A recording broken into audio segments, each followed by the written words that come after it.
د سادات او مقام څه دی د کوم شی چې رسول پاک صلی الله علیه وسلم سره نسبتي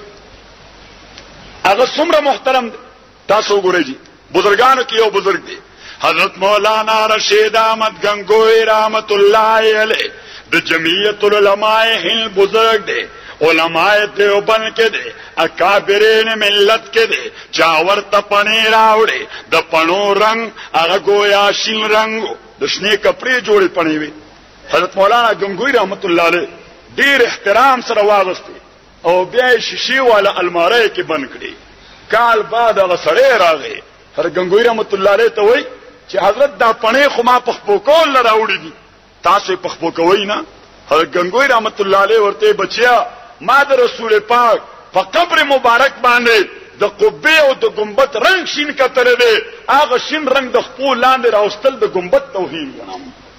دته وای عشق دته سخلق را پاسي هغه وای علماء دیوبند ګستاخان رسول دي په خدای قسم په عصر حاضر کې په 13 صدای کې د علماء دیوبند غو عاشقان رسول څخه پیدا شوی دي د علماء دیوبند یو سرخیل حضرت مولانا محمد قاسم نانوتوی رحمت اللہ علیہ بانی دارالعلوم دیوبند آپ فرمائے جہاں کے سارے کمالات ایک تجھ میں ہیں جہاں کے سارے کمالات ایک تجھ میں ہیں اور تیرے کمال کسی میں نہیں مگر دو چار امید لاکھ ہے سب سے بڑی امید ہے کہ ہو سگان مدینہ میں میرا نام شمار جیوں تو سگانے حرم کے چلتا پھروں اور مروں تو کائے مدینہ کے مجھ کو مرغور مار وہی او زما محبوب ٹولو وائی صلی اللہ دا سنا شوق سنا صلی اللہ کہ او زما محبوبہ په جهان او دنیا کې چې څومره کمالات موجود دي دا الله ستا په ذات با برکات کې راجم کړی دي او ستا څومره کمالات دي یو انسان کې هغه کمالات مجموعاً دا سره نشته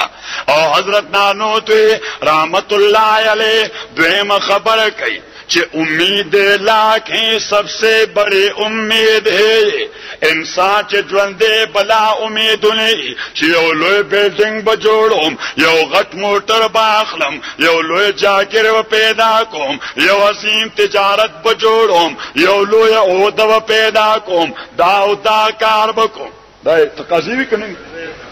اوس دار انسان بلا امیدونه حضرت نانوتوی رحمت اللہ علیہ فرمائی چې انسانی امیدونه خو پلکونو دي خو زما د ټولو امیدونو سردار او مشر امید داده کہ کائے مجھ کو مدینہ کے مرغور مار چې زما غوخه د مدینه منورې مارغان او ماران او چنجو خوري ځکه چې هغه ستاد کړی دي ستا مرغان ستاد کړی دي ستا ماران ستاد کړی دي ستا پیشوګان ستاد کړی دي زه خپل غوغه پاغې خرول ځان د پاره خوشبختی او سعادت ګڼم او ورپسې دریم شعر وای چې جیو تو سگانے حرم کے چلتا پھروں